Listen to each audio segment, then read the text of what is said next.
Some may find the following disturbing. Discretion is advised.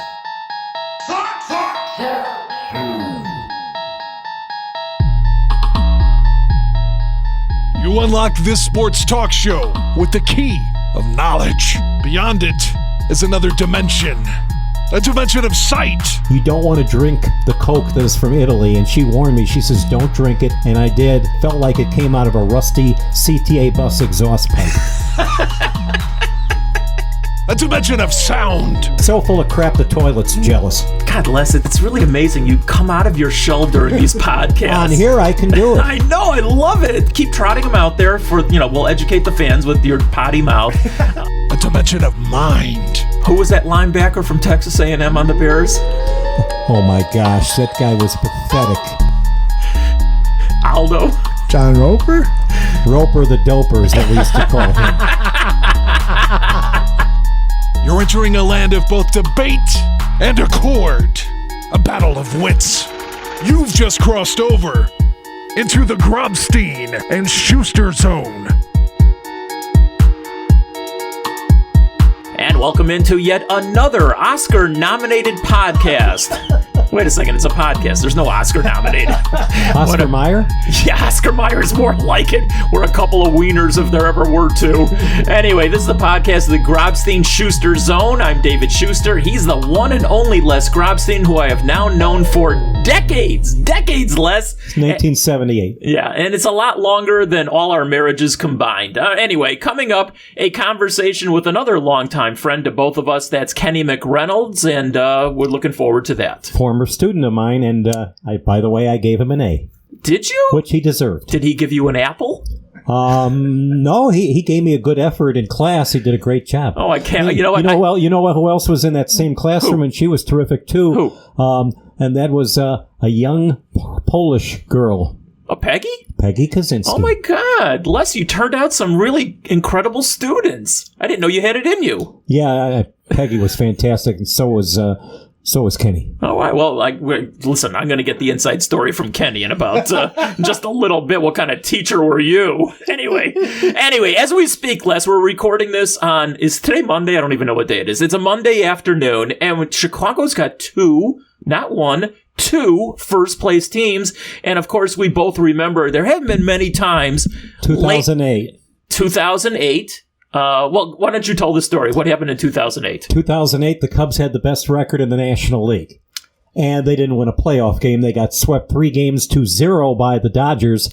The White Sox, they had to win 3 games against 3 different teams on 3 days. The last one was a so-called blackout game against the Twins, and they won that one.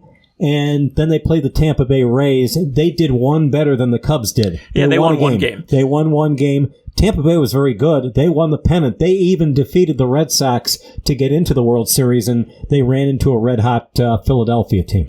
Back in 2008, I actually saw both those teams. I don't think you were in both places. I saw the Cubs get eliminated in Los Angeles on whatever day of the week it was, Monday night, Tuesday night, Wednesday night. That was one game, and they got zipped 3 games to none. Yes, and then I came back on the red eye to get back to what was called U.S. Cellular at that time to see the White Sox lose and get eliminated. I went to that, too, and I also went to a Brewers game with the Phillies at in Philadelphia, and they won that particular game, but the Phillies still beat them, and the Phillies ended up winning everything. Anyway, so the point of what we're starting with this is that the Cubs and the White Sox, as we speak, and could change, obviously, they're both first-place teams. I think both teams will make the quote-unquote postseason. Well, second place in you're in, and third place you might be in. That's right. And the White Sox are sitting good. Now, earlier today, Cleveland traded pitcher Mike Clevenger. So that's certainly, even though he had some problems previously when he was here in Chicago, they went out and then he got sort of demoted. He's a hell of a talent, and I don't think they're giving him up this season if they didn't think that they were going to win something. So that actually helps the White Sox cause. He went out to San Diego in a trade. The White Sox supposedly were in rumors for potentially getting Clevenger, but that would have cost them for sure Michael Kopech and who knows what else. So I'm sort of glad that he's not coming here. Clevenger's a really good pitcher, and he's still got a good long career in front of him as well. He just has to behave himself more. Yes, yeah. So again, the point is that the White Sox and the Cubs, as we speak right now, are both first-place teams. They both will get in the postseason, and it's not beyond the realm of possibility, Les. What a story this would be to cap off a weird baseball season. They could beat each other, but it's unlikely. It's unlikely. The Dodgers, I mean, they have really put everything they've had into this particular team. They've got the best record, not only in the National League, but in baseball. We don't know what's going to end up happening in the American League, but boy, the Tampa Bay Rays, they've jumped a few games as we speak ahead of the Yankees. Yes, they have. All right, so anyway, when you talk about the Cubs, they still have some closer issues. Craig Kimbrell. I mean, I don't know about you, but it was... there was so many people on messenger boards that were just being very vile after he blew that game the other night. He was trying to basically turn Contreras into a goalie. Because that went right through the 5-hole. Yeah. And I was thinking about this, Les, as it was happening. I was going to ask you about this. I am asking you about this. How many Cub closers have not panned out? I mean, you could probably think of a half a dozen quickly. How about Goose Gossage the year they got him? He was done. Yeah. And this was after they had traded away Lee Smith. And the year that they traded away Lee Smith, you called for Jim Fry's immediate dismissal on the air. Yeah, I guess I wasn't right on that one. Well, I was right. No, you were exactly right. But I wasn't a prophet. It didn't happen. That's what I'm trying to say. No, but you said that before he had ever thrown a pitch for the Cubs. It was a stupid trade. It was more than stupid. It was they had so many dumb deals. When they traded away Bruce Sutter, at least they got Leon Durham for him. That wasn't a bad trade either way. But there were so many other horrible trades. I mean, Lee Smith, that just sucked. Well, okay, but other Cub closers that were supposed to be good who did not pan out. Rod Beck, he had was okay for 1 year. He had one good season. You're correct, but then ultimately he wasn't very good. Alphonse Seca. 6 fingers. 6 fingers. Actually 5.5, but okay, 6. Well, he called it 6, and there were so many times that he would be in there. I should laugh about that. He would get some saves, but I remember the one time he was facing the White Sox on the south side, and he threw one pitch that was hit on the Dan Ryan. End of story. So there were some times that he got annihilated, and it happened. There have been a lot of bad Cub closers over the years, but it looks like right now, and not only is Kimbrell not pitching well, and it goes back to last season also, and it goes back to the season before that, because at the end of his Boston tenure, he wasn't good there either at the finally at the end, and they've signed him to a multi-year mega deal, so this is a lot of money that is invested in this guy, and they keep trying, first it was Madden, and now it's David Ross. They keep trying to trot him out there and hope that he can do the job, but ultimately he doesn't do it. I had that wrong. The day they acquired him last year, I said this is going to be the difference that's going to put them ahead of Milwaukee, St. Louis, and he is going to win them the division. And you know what? He couldn't beat his meat. Well, he helped St. Louis win the division, that's for sure. All right, as far as the White Sox, and they're, like you said, right now they're a first-place team as we record this. Home runs galore. And listen, there's been some great stories in this, just crazy season. I mean, with the White Sox, they had the back-to-back home runs that tied a major league record. Look what the Cubs did the other day, too. You had 3 outfielders each hit 2 home runs in the same game. That's First ever happened in Cub history. First ever happened. You've had a no-hitter on the south side. You had Abreu who had home runs in 4 straight at bats. I mean, you've had some really weird, and we're just talking about Chicago. There's been some other weird things that have happened around Major League Baseball. I'm going to say it again. The baseballs are still juiced up. Well, you've been saying that for a decade. And they said that they were going to clean it up and make it better. They're full of crap. They're so full of crap, the toilet's jealous. God, Les, it's really amazing. You've come out of your shell during these podcasts. On here, I can do it. I know, I love it. But also, some of the same lines, Les, I've been hearing from you for decades now. Yeah, but not on the air, you didn't. No, but I've heard them, trust me. Okay, that's fine. Keep trotting them out there we'll educate the fans with your potty mouth. All right, how about the Bears? Trubisky, Foles. Foles, Trubisky, back and forth. Matt Nagy knows what he's going to do, but he won't tell anybody. How about they both suck and they both are pathetic? Well, I don't know that, to be honest with you. I hope they're not. I want one of these guys to do the job. And my guess is when they play the first game in Detroit, I think Trubisky will get the call. I think he'll get the first call. I'm pulling for the kid. I hope he does well. And if he doesn't, you bring in Foles, you see what happens there. I'm still not convinced. Let's put it this way. Other than Jim McMahon, the Bears have had quarterback issues for a long, long time, going all the way back to Billy Wade and Rudy Bukic. And since that point, they've had quarterback issues, and they still have it now. What's a longer list? Cub closers who have not done the job, or Bears quarterbacks who have been terrible? Oh, Bears QBs. Not even close. Yeah, you're right. Not even close. You're right about that. I mean, listen, we could do a whole, and we will. We'll do a whole podcast on that. And I don't want to knock guys. I think a guy like Mike Tomczak and Steve Fuller, they did a good job what they needed to do. Those guys were upper echelon compared to some of the other guys we're talking about. Tomczak was terrific, by the way. And the problem is, when they had the Fog Bowl, he got hurt late in that first half. And he had to go out, and Jim McMahon had to come in and finish the game. Unfortunately, they had a big enough lead. But the next week, Jim McMahon, who he couldn't throw the ball downfield anywhere near what he could do in his prime. And when they played San Francisco in that NFC title game, they lose 28-3. Once Rice caught that long pass, it was over. You weren't at that Thursday night game when McMahon came off the bench in the third quarter and threw the 3 touchdown passes. The hell I wasn't. That was in Minneapolis. Were? Oh, hell yeah. I was at every game that was the 85 season, and I was at every single game that year, home and away. It was unbelievable. We knew at that point some great things were coming up. They were all bombs, weren't they? You threw long touch. At least 2 of them were. One was to Silky D, and the other 2 were McMahon was red hot with everything that he was doing at that point, and Willie Gault caught the other 2, and he outran everybody. Okay, they had a defensive back on the Vikings named Teal who was pretty good, and Willie Gault made him look sick. All right, well, what a segue, because that was in the Minneapolis Metrodome, which is to this day... Humphrey Metrodome, if you want. Yes, it was the worst building in the history of domes, if you will. Especially for baseball. I actually played a baseball game there. It was the year that the White Sox wrapped up the division,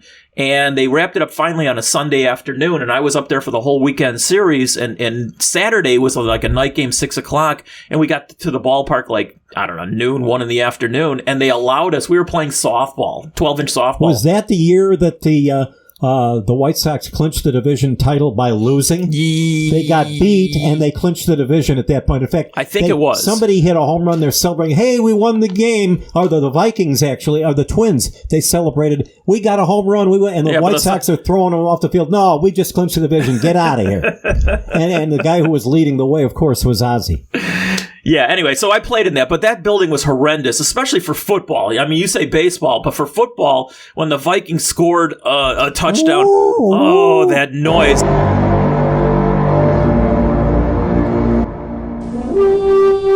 I used to get so many migraine headaches from that thing. Oh, I hated it. And you know what? Because we would sit on one side of the stadium, and they had the guy who was doing it on the other side, and we actually walked around the stadium, and we were going to pull the plug, literally. We were going to pull the plug on the PA system and just make sure he couldn't do it anymore. We actually did that at a college game. I'll tell you about that another time. But we did what it one tease. time. We ripped everything out, and they had a loud band. And Cleveland State was playing Southwest Missouri, which is now called Missouri State. Right. And they absolutely hated that band. And one of the engineers from Cleveland State, he disconnected it, and he took a soldering iron and put it in. And for the first half, that thing was not working. All right. So, Les, I was thinking as we're doing this, dome stadiums, indoor facilities, I'm just going to read them off, and you tell me if you've been to them, because I've been to most of these, and I know you've probably been to more than I have. First of all, there was the original Astrodome. Oh, yeah. And as the Cubs always called it, the Astro Doom. The Cubs, anything bad that could go happen to them happened in that place. DeRocher hated that place. Well, one day, they blew a lead in the 9th inning, and he ripped the phone off the wall, threw it out in the field, and Judge Roy Hoffhines, who was the owner of, and he was the guy that built the... And I remember DeRoche used to call him Judge Roy Hi-Fi.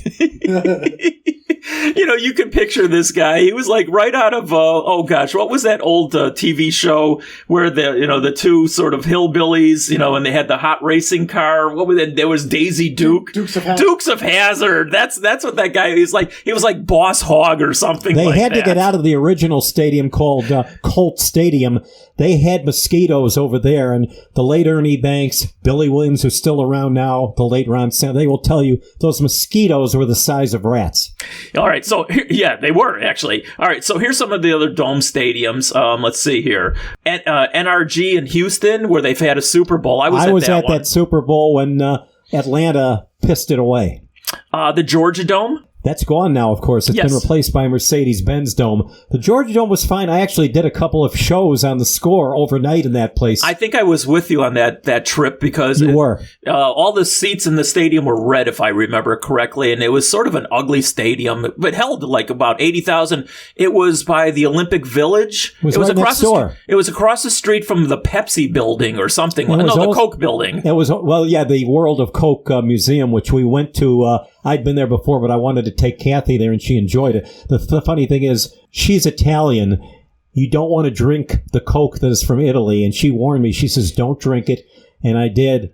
And she said, I can't tell you what she said about how awful it was. It felt like it came out of a rusty CTA bus exhaust pipe. That'll be in the open, I can promise you. Anyway, that's liquid Coke. That's not the powdered stuff, just for the record. This here. is Coca-Cola, World of Coke. I know, Les. You know what the powdered Coke is, Les? Do you Yes, know it? I do. Okay, just double checking. I've never tried any of it, nor I don't think I will. No powdered Coke has ever gone near my nasals. Things go better with Coke. I guess they do. All right, how about the Kingdom in Seattle? I covered the Final Four there in '89 when Illinois lost by 1 point to Michigan, and they ended up basically nobody boxed out, and Higgins had an easy offensive rebound, put it up and in. That left 1 second left. The Illini couldn't. Illinois had killed Michigan both times in the regular season, once in Ann Arbor, once when they faced them in Champaign, and then they faced each other in the Final Four.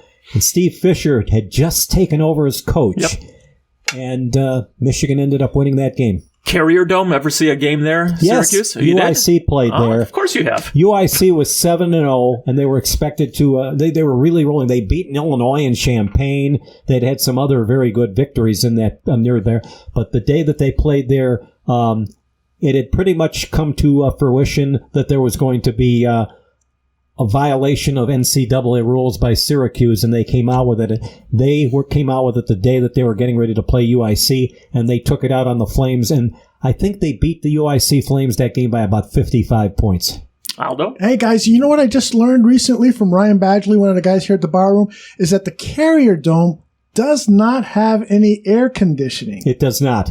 Isn't that weird? It not only is hotter than hell. An air conditioner? It's hotter than hell, and it stinks. Right. That's like my father. He built our house that we grew up in, and he didn't put air conditioning in, and we suffered like no tomorrow. And during the summer, I found any place to go sleep at other than my own Jim house. Boeheim enjoyed running the score up. I mean, when it came to that, he was a complete asshole. All right, how about this one, Les? How about the Rogers Center in Toronto? That used to be called, of course, it was a much different name when it first opened up. It was called Skydome. Yes. You know the story about Skydome in the early days. You know, they had the hotel. The hotel. And people could peek out of their hotel rooms. And then there was this one time, I think this is a true story, there was this one time they had a bachelor party there, and all the players, and I guess they didn't close the curtains. No, they didn't. Because they had a little entertainment going on, and the game actually stopped so all the players could say, what's going on up there? They had stuff going on, and you had people there that were banging each other. Literally. It was going on, but then they changed the rules, and you had to sign something that if you violated it, you could be in big time trouble. But that was up in Canada, and the rules are a little bit different than they are here in the U.S. Minute Maid Stadium, of course, that was where the White Sox won the World Series. I don't know if it was called Minute Maid then. Yeah, it was. Was it called Minute Maid when then? it first opened up, it was called Enron Field, and it was only open for 1 year under that name because they had all kinds of rules when they opened that place up. And I remember the late Milo Hamilton was a good friend. They used to refer to that because it was such a bandbox. They called it 10-run field. He says, "Oh yeah, that's real funny." Blah blah blah. But it actually was because people are hitting, especially the left field, as you all know. All right, a couple more real quick ones before we get to Kenny McReynolds here. Let's see, what else do we got here? The Silver Dome in Detroit, and I do remember That's gone. It is gone. We went to some games there. Let's see, we went to definitely a Bears game there. The Bulls played there too. The Bulls played there also. I do remember because they had that just nauseating PA announcer who he's just very loud and obnoxious. And I remember when they blew it up. You remember when they blew the damn thing up and they brought down demolition They wise? didn't care about that as much as Ozzie Guillen and Hawk Harrelson loved it when they blew up the Metrodome in Minneapolis. Right. So. Oh yeah, Ozzie was laughing his butt off. And Hawk said, "I want to be the one to push the plunger." All right, one last one, and because we talked about this earlier today in a different podcast. I guess in Cedar Falls there's a 16,000-seat dome. UNI, that's going to be University of Northern Iowa. I'm sure you saw. Yeah. Oh, yeah. UIC used to play Northern Iowa in basketball in there. Now they've got their own basketball arena, Right. which is different, and they use the Unidome for football only. But the Unidome was used for a lot of really important players, including a certain Super Bowl MVP that played there and then ended up playing for the Rams. Kurt Warner? Yep. Okay. And so what was it like? A 16,000-seat dome. I mean, it was just a little stadium with a little marshmallow top on top of it, Yeah, or and what? they kind of cordoned it off for basketball. That was a tough place to beat them in there for basketball. Yeah, Northern Iowa's had a good program over the years. All right, let's take a break. When we come back, we're going to talk to a good friend of ours, Kenny McReynolds. And then later on, Les, I'll tell you what, we got flooded with questions on Stump the Grobber. I don't know. Last week I bet on you and I was wrong. So I don't know. I don't know 50. I don't know. You got one wrong, and I missed One on one out of two now. Now 500 gets you into the Hall of Fame in baseball, but on a test and for your ACT, you flunked. Anyway, I never took the ACT. I did. I refused to do it because I didn't need it. My daughter actually aced the damn thing. Wow. 36 out of 36. Oh, my God. Yeah, no, thank God for her. She got Not like father, like daughter. No, definitely not. I don't know where she got it from. It wasn't her mother either. I can tell you Oh, that. I knew you were going to say that. She was valedictorian. I will give her a little praise. Valedictorian for high school and got There you free go. scholarship. There got you go. 36 on her ACT. Hey, God bless her. God bless her is right. All right, anyway, let's take a break. We'll be back right after this. You want a totally uncensored, unfiltered Chicago Bears pregame show from the perspective of diehard Chicago Bears fans? We've got you covered. Here on our YouTube channel for the Barroom Network, we've got a show called The Barfly Tailgate Show. It's just a bunch of diehard Chicago Bears fans ready to rock and roll before the start of every Bears game. Remember, The Barfly Tailgate Show on the Barroom Network's YouTube channel. And welcome back to the podcast. I'm David Schuster. He, of course, is Potty Mouth Les Grobstein. And right now we're joined... Shit. Little emphasis there, Les. We're joined by a very good friend of both of ours. We've known Kenny McReynolds for a long time. We won't say how long because it'll show that, Les, you're old and I'm still catching up to you. But anyway, Kenny, first of all, Kenny, I was going to... I usually introduce everybody by their Twitter handle, but you're not on Twitter, are you? No. I don't do that. I don't smart do Twitter. man. I'm not on there I have either. a Facebook page. I've been doing a couple of interviews on there with I had Isaiah Thomas recently, Reddy Thieves. Until we bring Sports Edition back live. And I got a Instagram. But I don't do Twitter, not at all. Okay, well, you're better off for it, trust me, because Okay. Twitter's either the greatest or the worst invention of all time. I think it can go both ways. Anyway, Kenny does a TV show. He's a long time been involved in sports broadcasting here in Chicago, and Kenny, the first question that comes to my mind when I ask you the following, you've interviewed just about almost everybody there is to interview over all these years. Who was some of your favorite interviews, and who are some of the guys just the opposite who you just couldn't stand to be around and wanted to end it as quick as you could? Well, you know what? To say my favorite interview, to say Barack would be too easy because everybody would think I would say Barack because he's a friend of mine. To say Andre Dawson would be too easy because he's my best friend. But to be honest with you, the one that really stands out that I enjoy so much, and people get shocked when I say this, was Carl Weathers, Apollo Creed. I want all of Philadelphia. I want all of America. I want the whole world to see me destroy this man after 2 short rounds. Because after this fight, he's going to have to donate what's going to be left of his body to science, but there won't be much. That I can guarantee. He did my show because he was in town doing the show Chicago Justice, I think it was, NBC, and we made arrangements. He came to the studio. He got to the studio down at 10:26, half hour early. And believe it or not, guys, we didn't talk about Rocky until segment 4. Because, as you know, he played football with the Oakland Raiders. Yep. And then also, I am a huge Good Times fan.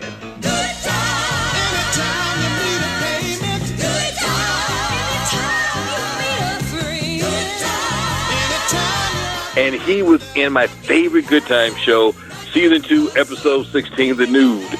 And he was in the last scene, and I told him his line, every line for line. And he was like, how in the hell did you know that? I just had a great time interviewing him. It was so thrilling to interview him. And the other one that stands out was my childhood hero, Dick Allen. Mm-hmm. He came to the studio. He did the entire show. I hope he gets into the Hall of Fame this year. As far as Sports Edition, I really cannot say I had anybody I didn't really want to interview because I wouldn't have them on the show. All right.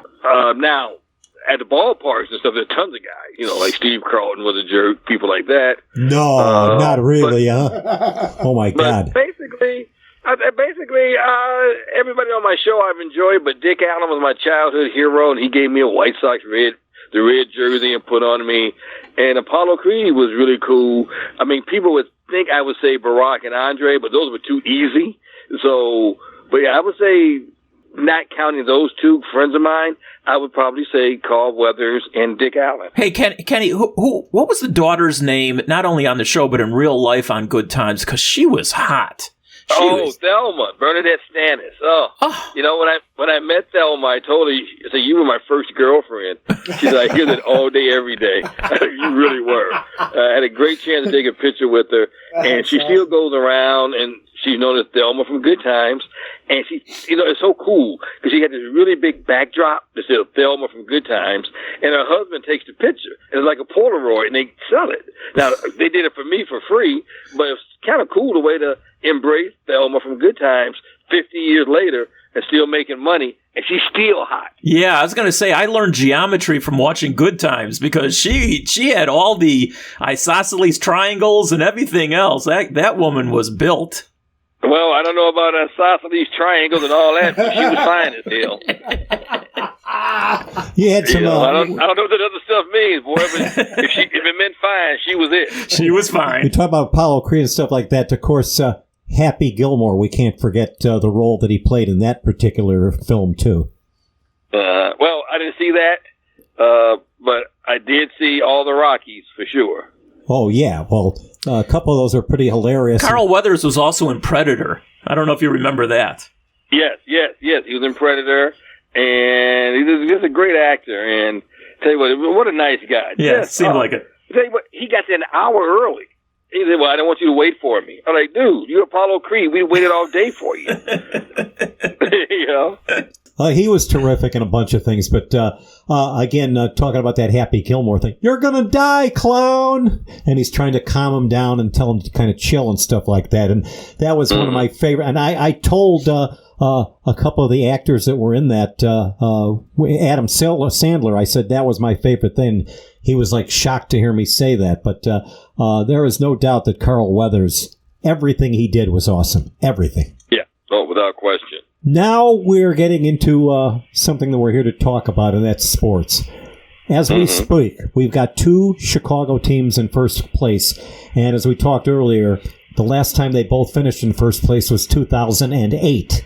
Neither one of them won a playoff series. The Sox won one game over Tampa Bay, and the Cubs got swept in their playoff series by the Dodgers. So now as things move along, both of them are going to be underdog to try to win the pennant, but the best team, as you well know, and you've mentioned it yourself in the past, the best team does not always win, but you still got to think that the Dodgers right now are the favorites in that National League. Oh, no question about it. I think the Dodgers just, is there any weakness in their lineup? I mean, the Padres have gotten better with Clemenger, but I tell you, the Dodgers are just so good. I don't see anybody beating the Dodgers. But as you know, in a short series, anything can happen. But the Dodgers are just so good. But whoever wins the World Series this year, will it make a difference? I think you still have to consider it legitimate. A lot of people are going to say there should be an asterisk.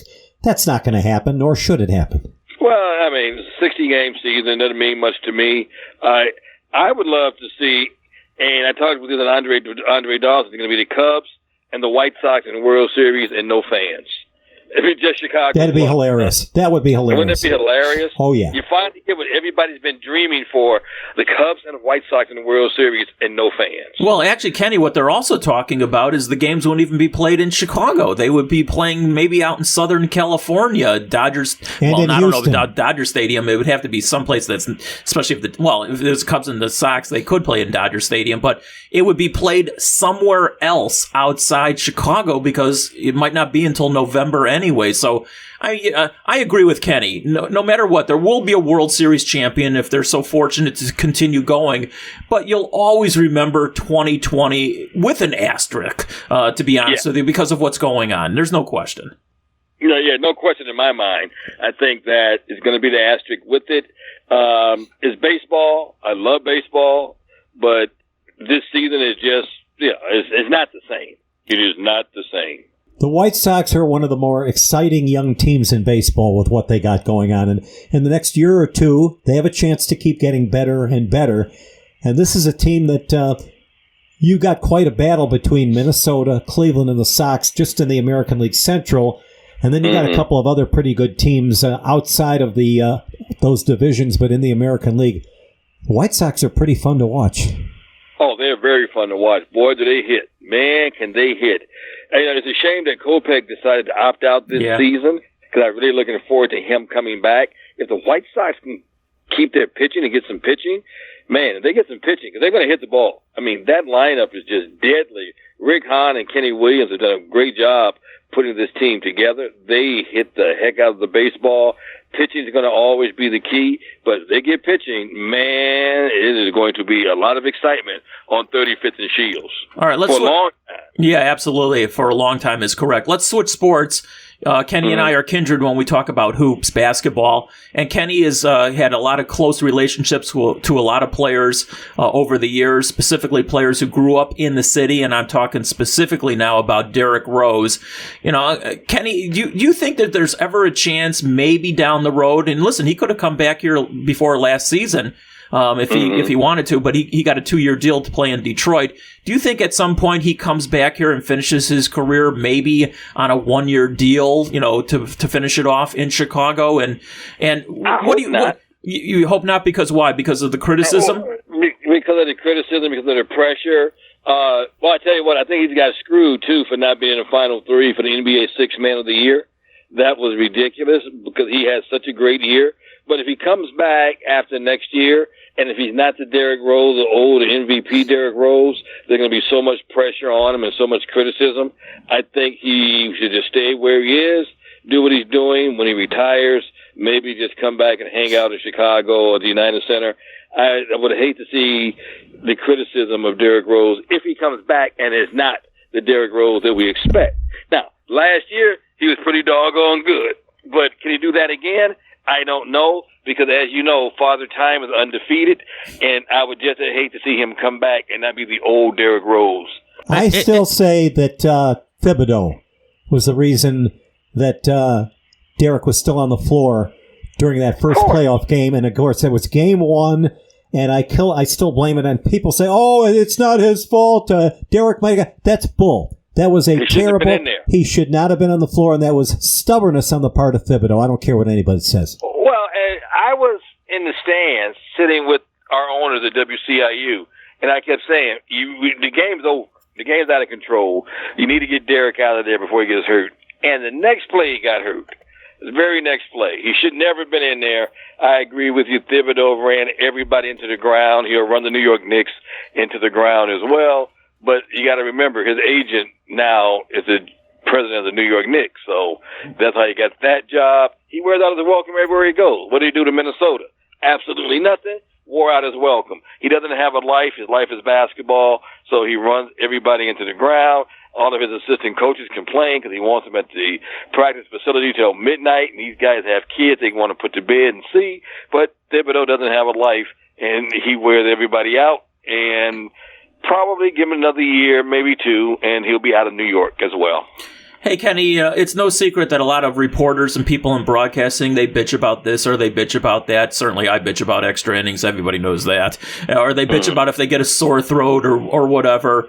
But you have overcome more than like an army of people to attain the status that you have over all these years. And I'm just wondering if you don't mind talking about some of the things that you've had to overcome, because you're an inspiration to so many people. Well, David, the one thing I do not like to do is talk a lot about myself, but since you asked, I'll give you a little brief synopsis. You know, there's no secret.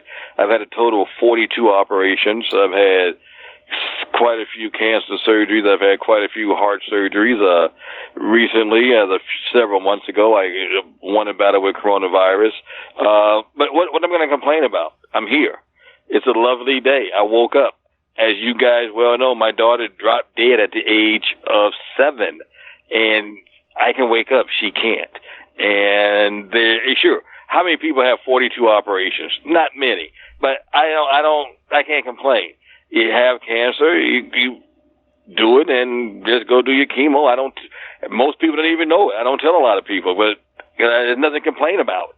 I'm just happy to be living. I'm happy to be here. As you know, my daughter died of myocarditis, the same heart disease that Randy Walker died from. Now they can find it. It looks like before you didn't know it until the person dropped dead. And now they're connecting coronavirus with this, because I guess 5 Big Ten athletes have this myocarditis, which is a heart disease, and they've connected it with coronavirus. So that's why I really think the Big Ten did the right thing by canceling all the fall sports. Now, you got all these people out there hollering, we want to play, let them play. Well, you know what? You want to bury your child? I've been there. It's not easy. It's not good. It's not a good thing to do. It's very difficult.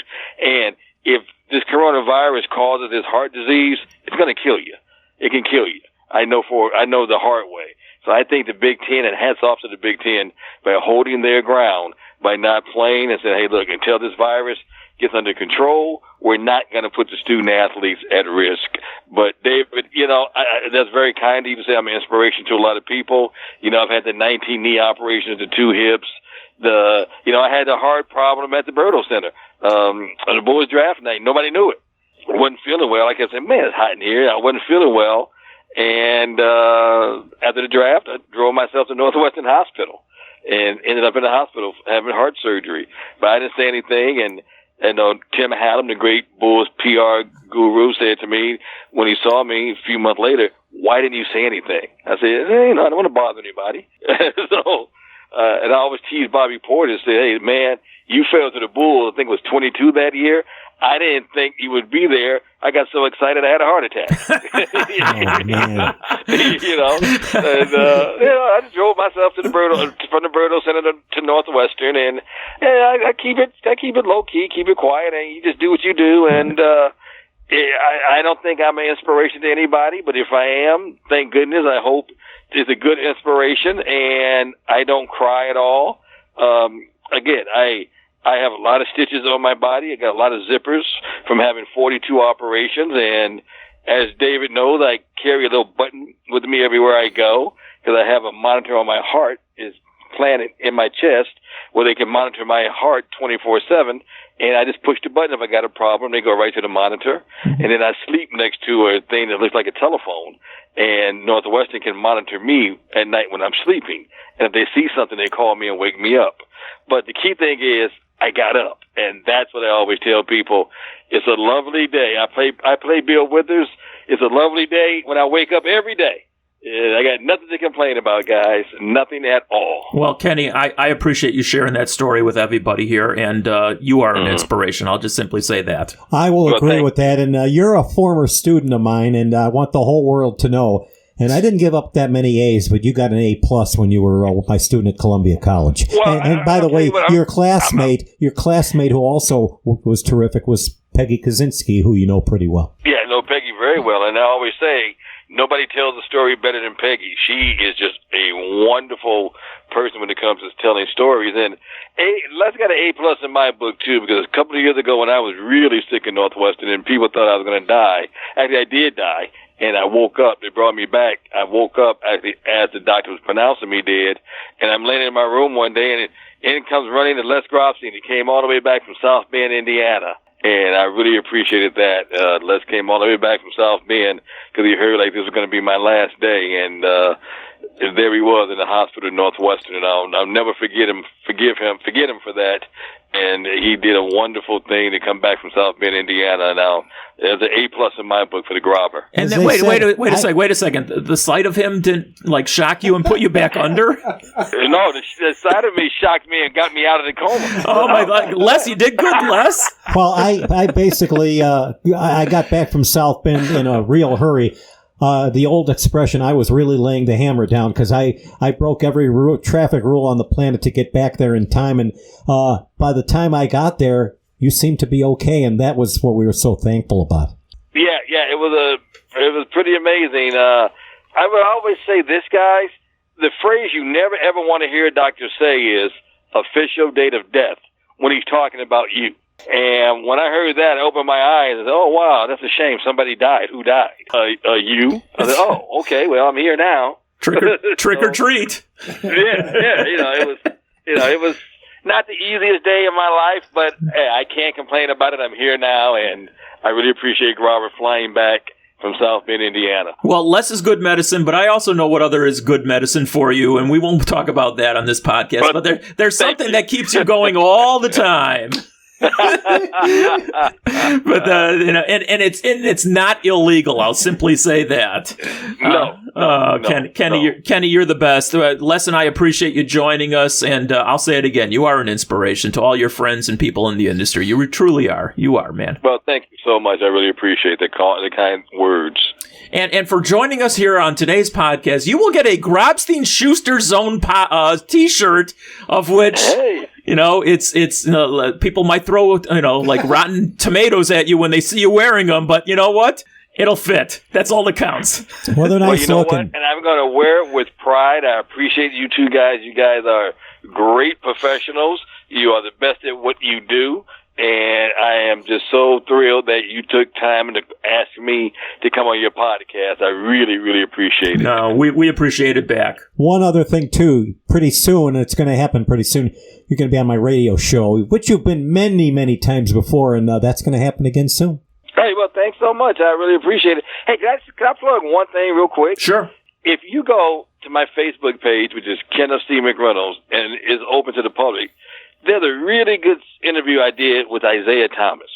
And when I asked him about what he thought about Michael Jordan saying he hated him, man, his reaction was he was almost in tears. So we're competitors, and that's as far as I took it. I never thought nor expected that he had that level of, I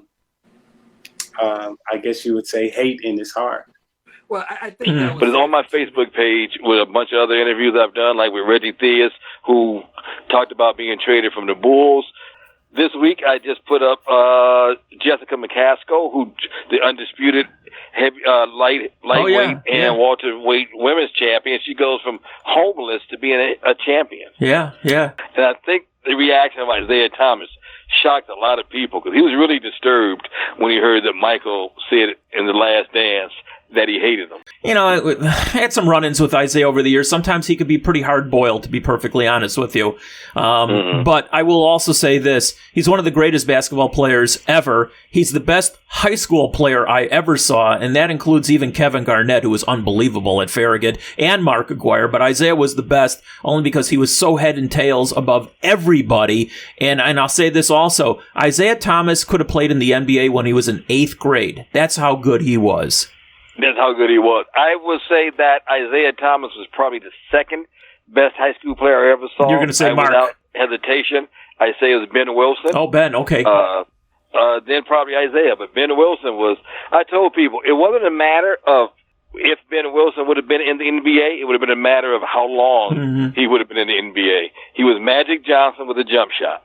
He was unbelievable. And as we all know, Magic was not a great shooter when he first came out. The thing is, are Isaiah and Mark Aguirre, who's a good friend of both of ours, are they still good friends, still tight as they always have been in the past? Oh, yeah. They're actually business partners as well. Oh, without question. Yeah, we were together during the All-Star game at Isaiah's champagne brunch he had for his champagne. And, yeah, he and Mark was right there. They're they're still tight friends and they're business partners today. And tell you what, Mark has done a great job in business, and he's doing a great job help coaching some AAU kids. But yeah, they're still tight. And they were two great high school players, and they both should have been DePaul Blue Demons. Hey, Kenny, you're the best. We appreciate it, buddy. Thank you. All right, you take care of yourself. Thank guys. On the latest, Sharpshooters with Mark Shanowski and David Schuster, guest Sarah Kustak talked about potential Chicago Bulls head coach candidate Kenny Atkinson. His name has been tossed around in a lot of different positions, especially with Chicago Bulls. Kenny, I think he's known as a development guy, which the players and the improvements speak for themselves. And I think that's an area where he is so extraordinary. But just the way I saw him develop as an actual head coach, in-game coaching, what he was doing, whether it was rotations, whether it was play calling, whether it was, side out of bounds plays, he started to see just the execution level in the way that I think so often we look at someone, and I think he's been labeled as a development guy, which he is extraordinary at that. But the thing I'll say is I think he's so much more than that. And he just brings so many great attributes to the table that I think he, to me, is just going to be a extraordinary hire. Sharpshooters. Just search for Bears Barroom Radio Network, and you'll find it among our many offerings. And welcome back to the podcast. I'm David Schuster. He's Les Grobstein. Great interview with Kenny McReynolds. And I said it a bunch of times, but he is. I mean, it's amazing what that guy has gone through in his lifetime. And still his outlook is incredibly positive. I mean, I would have been down in the dumps with a hangnail. He's been a long-time personal friend of mine for a long, long time, all the way back to when he was a student of mine at Columbia College. We became good friends after that. And by the way, he played with us a few times in our crass softball games, and as bad as his knees were, he cranked a couple of long home runs, and he still had some ability to hit the ball far. Well, if he put it out of the ballpark, he didn't have to run around the bases. No, he did not. He could have limped around, which is a good thing. You're about to witness the work of an eidetic. That is someone whose memories are more vivid beyond that of most mortals. Today, we will put that to the test. This is Stump the Grobber. All right, and it's time now for Stump the Grobber. Where's Carol Merrill? No, that's a different TV show. Anyway, Les, this week it's amazing. For weeks we were only getting one or two, but this past week I actually got about 20 different between my Facebook and Twitter pages. So people are actually listening in. It's a great segment, by the way. Some of these, I'm going to be honest with you, I had to look them up myself. And as intelligent as you are with trivia and, Rain Man kind of stuff, there's some that you would not get here. Nobody's perfect. No one's perfect, but some of these, there were some questions that were so ridiculous that I didn't even bother writing them down. But I will tell you the ones specifically about Chicago, because there were a lot that were outside the city limits, if you will. So I'm just going to ask you basically ones: Cubs, White Sox, Bears, Bulls, what have you. All right, so the first one, the year, though, and then I have a story about this as well. The year the White Sox won the American League West in 1983. How many games did they win the division by, and who finished second? They won 99 games that year, and they probably won that game, I'm going to say, by 19 and a half games. You're close enough that we're going to give you this one. They won it by 20 games, okay? The White Sox were 99. And they weren't in first place at the All-Star break either. They went crazy in the second half of the season. 99 and 63. Kansas City was second at 79 and they had a below 500 mark That's correct. Going in there. 79 and 83. So the White Sox, do you remember when the White Sox won the division, who scored the winning run? This is not a question, but Juice Cruz. That is absolutely correct. You remember him coming around and jumping all over home plate and on everything? A sac flyby, Harold Baines. That's correct. All right, so here's my story real quickly on that. The Sox did win in 83. That was the year I got married. And set up the wedding like 9 months in advance. Didn't think the White Sox were going to be that good. They turned out to run away and hide in the division. And so the wedding date was October 9th, 1983.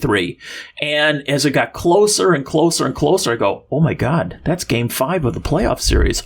They didn't get that far. I know that. That's part of the story here. You can thank Tito Landrum for that in part. It's my story, not yours. Let me ask my goddamn story.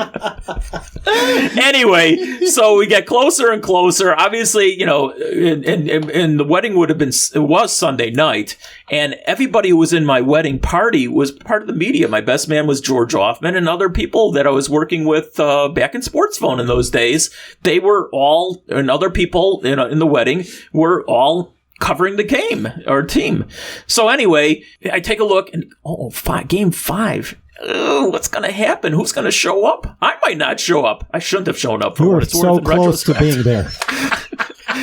Let me tell this story, Les. Quit interrupting. Anyway, so game 1, the White Sox was the Lamar Hoyt game, right? 2-1 in Baltimore. I was at that game. Right. Okay, of course you were. So they win game 1. They're up 1-0. Okay, then game 2 they were pounded. What was the score? 10-0, something like that. It wasn't that bad. It was something like about 3 or 4-0, and Mike Boddicker stuck it up their ass. Okay. Anyway, so he couldn't throw the ball. This is a. Are you going to tell me they couldn't beat their meat? There's one even better than that. Jimmy Pearsall. He was talking about Mike Boddicker. He says he couldn't throw the ball hard enough to fart. That was Jimmy Pearsall. Does that make sense, by the way? I don't think so. This is what Jimmy said. Well, then, of course, it did make sense. Right. All right, so they come home. It's Friday night, and I'm at the game on Friday night, and they got pasted. I think that was the game they lost 10-1 or something like that. Yeah, you had 2 balls by Eddie Murray that are still traveling today. All right, so now they're down 2-1. Game 4 is Saturday afternoon. Game 5 would have been Sunday night. Game 5 would have been when my wedding was, when it was. And so, I didn't go to game 4 because there was all these people in from out of town and there was a reception and all this nonsense. So I'm watching the game with all these people, and my ex-mother-in-law is shitting a brick, okay, because she knew what was going on. I mean, if the Sox win, game 5 is Sunday night, the wedding would have been a disaster. The marriage turned out to be a disaster, but that's a whole other story. Oh, my God. Well, it wasn't at first, but it was down the road. You got 2 lovely kids out Yes, of it. I did. Thank God for that. Anyway, it goes, Jerry Dubzinski has the base running gaff, which would have won them the game. Britt Burns was fantastic in the game. They go to the 10th inning. Tito Landrum hits the home run. The Sox lose 2-1 in 10 innings. And then they finally took out Britt Burns, who pitched his heart out. He was fantastic. Quickly, who came in relief of him in that inning? I don't know. Was it Hoyt? No. Hoyt was the guy that eventually was taken out. It was a guy that they used quite a bit out of that bullpen, and he helped the Sox a lot during the regular season, but he ran out of gas going into the playoffs. Refresh my memory. I don't know. It was absolutely ridiculous. What it was they had a chance to... wait. Did you forget the name again? Did you forget the name? You said, who did they bring in? I was hoping... He forgot the name. He forgot the name. Are you serious? I am dead serious. All right. Les, you got to remember, don't tell stories if you don't have... It's like asking a question where you don't know the answer. It's like that line, don't ask questions you don't want to know the answer to. Something like that. Anyway. They lose the game. The wedding goes off without a hitch. Blah, blah, blah. And so in my acceptance speech, I had to thank Tito Landrum, because if he didn't hit that home run in the 10th inning, the wedding wouldn't have gone off like it did, so to speak. Well, there's no doubt about that. And what a segue from asking a stupid question 10 minutes ago. Real quick, how many games were they over 500 the next year? 84. The Cubs were the big shocker. They won the National League East, and the White Sox... Well, everybody thought the White Sox would just repeat, and they didn't. The story was they're going to throw their gloves on the field and think they're going to win the game. Well, they didn't. They finished below 500. I know. They got overconfident. All right, let's go to this next one. Okay. This is... All right. When Dave Kingman was hitting home runs after home runs in a Cubs uniform, there was another player that was going to supposedly be the next Dave Kingman. And I'll give you a little hint. He was in the minors, and he was hitting home runs left and right in the minors. And he never really made it in the majors. Who was that person? I should know this, but I know that Kingman, he basically hated all reporters, especially. Do you ever notice, Aldo, how Les won't know the answer to the question, so he'll segue and say whatever he wants? You got me on this one. You'll know the answer when I tell you. Do you remember Carl Pagel? Oh, yeah, he sucked. Okay, that's right. Carl Pagel hit 163 home runs in the minors. You know how many he hit in the majors? What, 3? 1. 1. I was close there. 1. Carl Pagel was just couldn't make it in the bigs. No, he couldn't. But I mean, I just remember, this guy in the minors, Carl Pagel. Anyway, who asked that question? I think that was Mike Kessler. Mike, if you're listening to us, you got to get us your address somehow. That's the Mike Kessler. I know him pretty good. I think it is, actually. He's actually pretty good. Yeah. So, Mike, I don't know what your address is, but if you send me your address, you can Facebook or Twitter or whatever. Just get it to me, and we'll make sure you get a shirt. All right, let me see. Here's another one, Les. We might, this one's too easy for you. But what was the Bears' starting front four? And you know this guy also, Tim Mahar. You know who Tim is. Very well. Okay. The starting front four, the Bears' starting front four on defense in the Super Bowl. Oh, Richard Dent. You had good old 99, Dan Hampton. Right. He was one of those on there. Right. And you had a couple of others that were pretty good as well. But those are the two main ones. Well, but there are 4. The question is 4. 2 out of 4 is not good. Come on, Les, you know this one. Well, I was at every one of those damn games. I see he's avoiding the question again. Timmy, you just won yourself a shirt. He couldn't remember Steve McMichael or William Perry. Hey. You forgot the middle of the line. He wasn't even a starter at the beginning of that season. Eventually, he got put in there later on in the year, but he was coming off the bench early on the season. And Hartenstein was also. And Mike Hartenstein was a terrific player, but he was winding things down at that point. I'm babbling now. Who scored the safety? Do you remember that? Henry Wachter. Or, well, it was pronounced Waxter by some people. Well, yeah, by you, but his name was Henry Wachter. All right, here's another question, and you know what? I don't know what the answer to this is, and we, did we try and Google this one about the scoreboard? Couldn't find it. Okay, I didn't think so either. Someone asked, what happened to the exploding scoreboard, the old exploding scoreboard at the old Comiskey Park when they did the demolition of the ballpark? You're talking about from the old park? Yeah, the old park. I don't know what they ended up doing with that, but you had some different people that ran it in those days, and you had some different people that ran the newer one when New Comiskey opened up in 1991. Well, yeah, I mean, the new one was run by the people in the press box. It's all electronically done. This is what I was able to find out. You know how they had the pinwheels up on there. So some of those went into a museum somewhere. That's correct. The Chicago History Museum on North Clark. It's Clark and North Avenue. That's where those are. But as far as the whole contraption of the scoreboard, I don't know. Is it at Kittyland? I don't know where it is. Might as well be. Kittyland's closed. Kittyland? Is it at Santa's Village? No. Kittyland was on North Avenue. Yeah, but it's closed. It's closed. Long time it's been closed. I don't know where that is. I mean, did it go to the scoreboard, Hall of Fame? If anything, it could have gone to the Hall of Fame in Cooperstown, for all we know. I don't know. All right, I'm going to give you one last one, Les.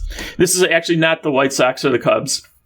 The 77 World Series, when Reggie Jackson hit 3 home runs in the series. One of them was off Bert Hooton. Well, yeah, okay. You got to form this in the form of a question. This is like Jeopardy. Oh, okay. Jesus, thanks a lot. Now, he hit these home runs on 3 first pitches. Who were the 3 pitchers? Well, one was Hooton. That's correct. I don't know who the other 2 were, but I was not at that particular World Series. I thought the Dodgers were going to have a chance to win that thing. And the Yankees, from game 1 on, they just basically stuck it to them big time. All right, well, that's Jim Frederick. I know he follows me on Facebook. So, Jim, if you get me your address, we'll get you a shirt as well, I promise. Bert Hooton was early in the contest. I think it was the 3rd inning. I think the 5th inning was, or maybe the 4th inning, I don't remember. Elias Sosa. Oh, my gosh. No relation to Sammy, by the way. No, not that I'm aware of. And the last one was the old knuckleballer himself. Not Charlie Huff. Charlie Huff it was. Wow. So anyway. He won his 200th game as a White Sox player, by the way. Is that right? Yep. I didn't even know that. Yep. Okay. Get him a t-shirt. I was going to say, unless you get a shirt. Here, I'm wearing a Cubs shirt. You want it? Nah, send that to Cubs PR. Let them have it. They would love it. Okay. All right. So anyway, who do we got shirts for? We got a shirt for Jim Frederick. We got a shirt for Tim Mahar. We got a shirt for Kenny, and I think you got the other questions that we asked. All right, we'll save these other questions because there's some good questions. You got some good ones there. We'll get them in the future. Well, these are local ones, but they got some questions that were outside the local venue. So we'll save those for Reggie next week. Jackson, I knew Charlie Huff was involved with that 3 home run game. Okay. All right. Well, now we're time now for our final segment. Be right back. You enter this final segment of the show at your own risk, because what you might think of someone or someplace may not match your reality. Memories could be shattered or confirmed. This is Names and Places. And Les had to go to the bathroom, so we're going to just break for a couple of seconds. La-dee-dee. I'm going to sound like Curly. La-dee-dee, la-dee-da. Do-do-do-do-do-do. Whoop, whoop, whoop, whoop, whoop. No, we don't have any fun doing these. Aldo, you want to say anything as we wait for Les to make another entry into the studio here? Yeah, absolutely. I'm just wondering. I hope that he closed the door. Yeah, this is not sports only, folks. Trust me. Oh God! I think he's done. Oh my God! Let's listen in to see if he washes his hands. Nope. Gene Lamont pulled Charlie Huff out of that game where he was going. Oh gosh! And he pulled him out, and he had a pitch count of 70. And he said, "I said before the game I was going to take him," and then Bobby Thigpen came in and blew the save. Bobby Pigpen? It might as well have been. All right. Anyway, all right. It's the same Bobby Thigpen that threw the pitch that ended up hitting the helmet against the Oakland A's that caused who was it, Les? What was the name? Who he hit? Yes. That was the catcher. Just start it up again. It's okay. Start it up again. All right. Anyway, all right. We're starting with our name segment. Okay. First name on the list, Phil George F. One of my favorites, and one of my biggest thrills was I was in a race which I won at Maywood Park. He not only called Arlington, but he also called sometimes the Sulkies at Maywood. And I think we have it here where he called the race that I actually won. Going right to the lead now is Brant Miller, and along the rail, that's Larry Lujak. Way on the outside, Les Grobstein. Around the clubhouse turn they go. This is a mile affair, if they can last that long. And Larry Lujak looking for his first victory in this, the exclusive WLS Triple Crown of harness racing. Larry Lujak shows the way, and Les Grobstein, who is still a maiden, looking for his first score. Les Grobstein drives on the outside, challenging Larry Lujak as they head for the initial quarter. Then it's Brant Miller down along the rail with Tom Kent to the outside, and far back trailing now is Jeff Davis. Incidentally, Larry Lujak is driving Speeder Nick. Les Grobstein is driving BB Bueno. Tom Kent, Come On Chief. Jeff Davis, Windy Hill Ted, and Brant Miller has Missy Air. The initial quarter, 31-3, and here they are now into the stretch the first time, and Larry Lujak cuts the corner a length. Les Grobstein right alongside second by about 2. Brant Miller along the rail, and moving 4 wide now is an ambitious Tom Kent at the half. 104 flat. This is a very contentious race right now. And on the offense is Larry Lujak.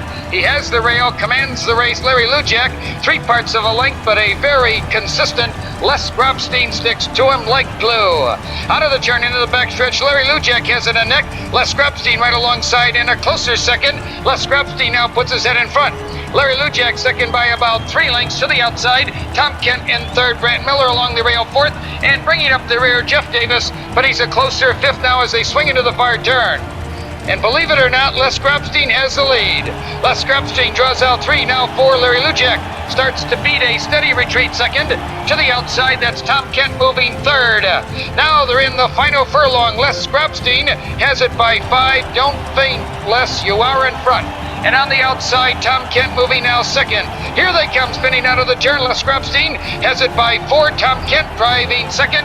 To the outside, Brant Miller racing third. Larry Lujak dropping back along the rail fourth. Here's Les Grobstein and a runaway.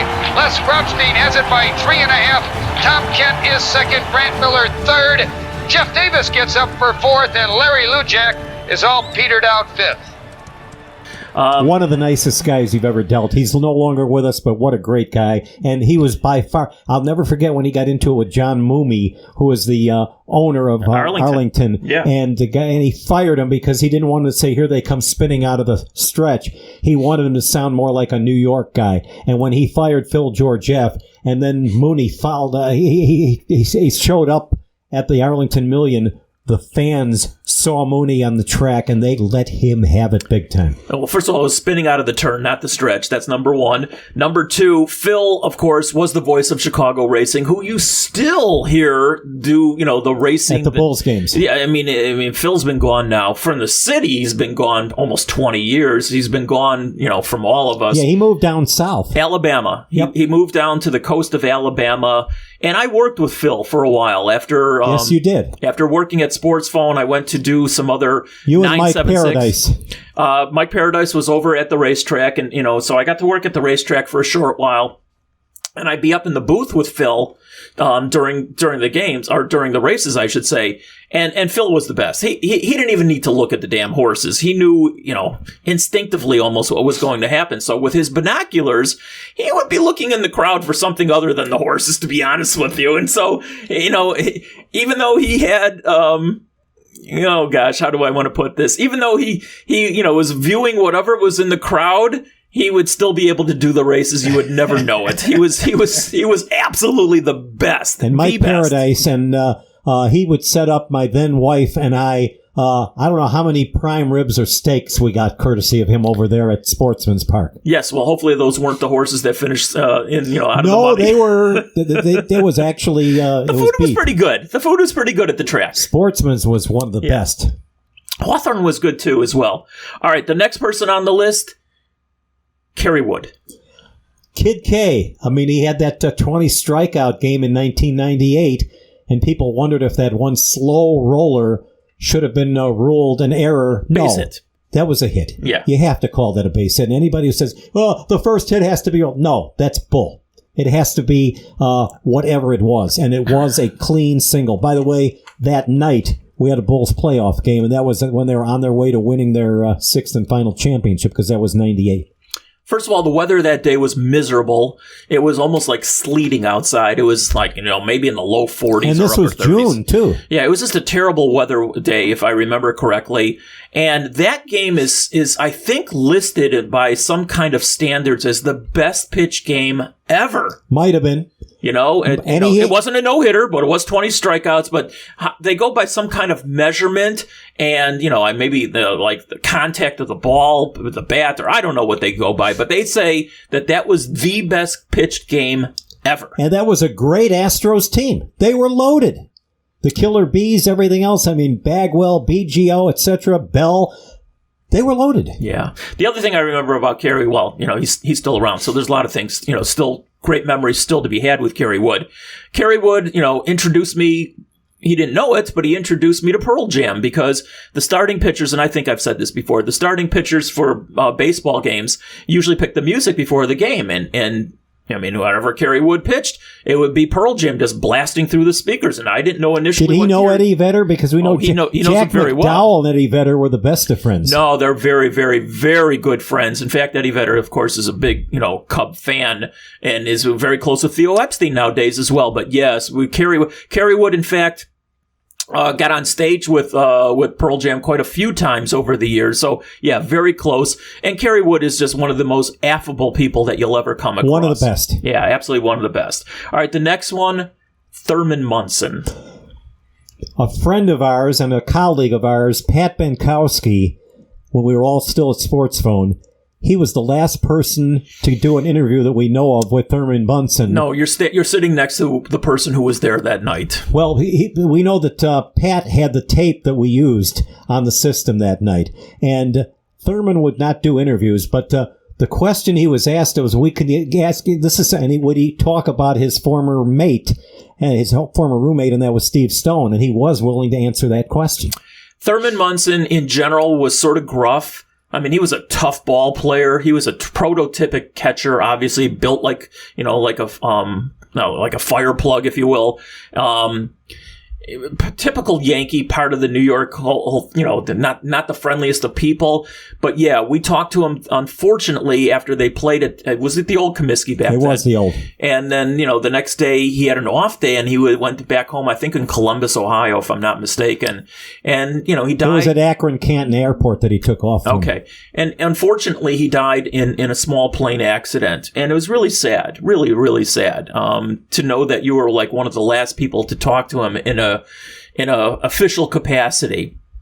So anyway, that's what I remember about Thurman Munson, but he was part of some great Yankee teams over those years. There's no question about it. All right, the last one, Les, and I know you'll have some very fond memories. Don and Charlie's in Scottsdale. Oh my gosh. Talk about getting some fantastic meals in that place. Yeah. We did some score overnight shows there live, and we were able to do it from there, even though there were no customers in there because they were all gone by that time. But I couldn't figure out if we liked the ribeye better or the prime rib. And needless to say, that place is not open right now. Hopefully somewhere down the road they're going to rebuild it. They're building I don't think a hotel. So. I think they finally decided, I could be wrong about this, I think they finally decided not to reopen it. I do know this much. The food was phenomenal. It was right there off Scottsdale Boulevard, right in the heart of Scottsdale, and right down the street from the ballpark where the Giants call it their home. The Cubs used to train there back in the days as well. But the food was phenomenal. The keepsakes and stuff that they had on the wall in that place. I still have some photos of myself and Kathy in front of some of those keepsakes there at Don and Charlie's, and it's on my website on grobber.com, and some of those pictures are phenomenal. All right, what people don't know, if they don't know, is that Don and Charlie's was the place to go during spring training. Sure was. Not only was it, the food was really good, of course, and Don and Charlie's, it's Don Carson. So it's basically, he's the brother of, whatever the gentleman. Chris Carson, Carson's Ribs here in Chicago. And it's the same kind of food, steak, ribs, what have you. Same great sauce, which is really what puts me over the top for loving that place. If you like ribs and you like the sauce that goes on there, oh my gosh. Oh my gosh is actually the best way of putting it. But not only was the food really good, but it was the place to be seen and to see people. I mean, everybody from all the teams, that were working out in Arizona in spring training would be there. So you would go in there and see the general manager of this team and players from that team and the owner of another team. And it was a who's who. We got Lou Piniella one day when I was not planning on having any guests. And also, Billy Williams shows up and he comes on. He says, but I don't want to talk about Milton Bradley. I mean, that was a no-no. You didn't want to talk about the game, Milton Bradley? Oh, no, okay, I'm sorry, that's something else. I'm teasing. But you know who else I used to see there? Not once, but twice. I saw Muhammad Ali because he had his residence out in Arizona at the end of his lifetime, and he was out there, and he would come in with his entourage, and it was sort of sad because, he was not... He couldn't speak anymore like he couldn't speak. Could. He couldn't really move that well. That part was sad. But yeah, you're right about all the artifacts, because if you're up in, unfortunately what happened, I'm told, is that before, or maybe once it finally closed, somebody basically ransacked the place and stole a lot of the artifacts before they finally cleared it out, to go somewhere else. Probably an inside job is my best guess at something like that. I guarantee it probably was. So, a lot of that stuff that you saw on the walls, and he had signed autographed balls from everybody over the years. The last one that I talked to there, and it was the last time we were at Don and Charlie's, Willie Mays. Got to talk to him for a while there, and he showed up a lot to sign autographs and stuff. And that was the day I saw him there, and I said, first of all, sir, you are the best baseball player I ever saw. His smile from ear to ear was absolutely priceless. And there were other things that we talked to him about, but that's when I told him my all-time favorite outfield would be him, Hank Aaron, and Roberto Clemente. I said, do you think you guys would win a few games?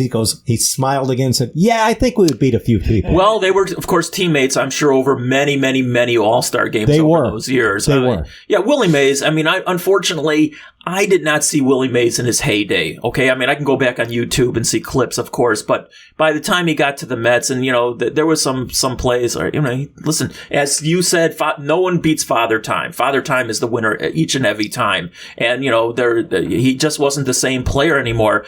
Willie Mays, in general, was not known to be the friendliest of people. He was okay. He was not like you said, there were some days that you didn't want to be around him, but the times I ever talked to him, he was okay, and there were others that were a lot worse. All right, well, again, Les, this has been fun. As always, I'm sure Aldo will have his work cut out for him to try and edit in and out and throw some stuff in here, but this has been fun. And again, if you got questions of stumping the grobber, and if you haven't seen the shirts, you can go to my Facebook page or my Twitter account, and you'll see, I'm sure I have the copies of the shirts somewhere. Terry Steinbach.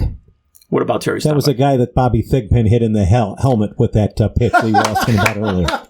What is this, like a time relief capsule or something like that? He knocked him out, and that was when La Russa absolutely went ballistic.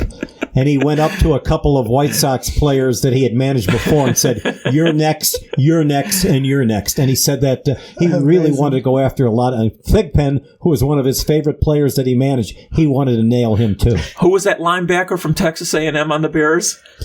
Oh my gosh, that guy was pathetic. Aldo? John Roper? Roper the Doper is what we used to call him. And he used to, when we'd be in the locker room, he would take a baseball bat, and I don't know what he was doing with it, and he would be swinging around. The next person that comes anywhere near, I'm going to keep swinging, and we're going to claw. And he threatened to absolutely just nail somebody right in the head with that. Yeah, we know that's a rerun. Actually, no, it wasn't. But yes, it is. He was not liked at all. Oh gosh! If people listen to these, you think they're listening in for the sports knowledge or some of the hijinks that we'd actually do these? Hijinks. Yeah, I think so too. Come on, Les. This is more fun than the show at night, isn't it? Terry Steinbach. Terry Steinbach. He was a good player too. No, I remember him. He was on the Oakland A's. Yes, he was. He was a catcher. He was a guy that Bobby Thigpen nailed, and that's what got everything crazy. And that's when you had a couple of players screaming bloody murder. Get him the hell out of the locker room. And Dave Stewart, he was the one who was screaming, and he was yelling at a couple of people, "Don't you ever bring your ass back in here again." Oh gosh, Les, this has been a hoot as always. As I said, isn't this more fun than doing the overnight show? You can say yes. No. I'll say it's a draw. The overnight show pays better. That is true. Okay. Touche. You got me on that one. Anyway, it's been fun as always, Les. I appreciate this. We're going to have some more goodies in the future. Don't miss any of the Grobstein Schuster Zone podcasts. All you have to do is subscribe. How do you do that? Well, one easy way is to go to Google and type in Bears Barroom Radio Network, and then you'll see a list of different podcast delivery channels like iTunes, Podbean, Spotify.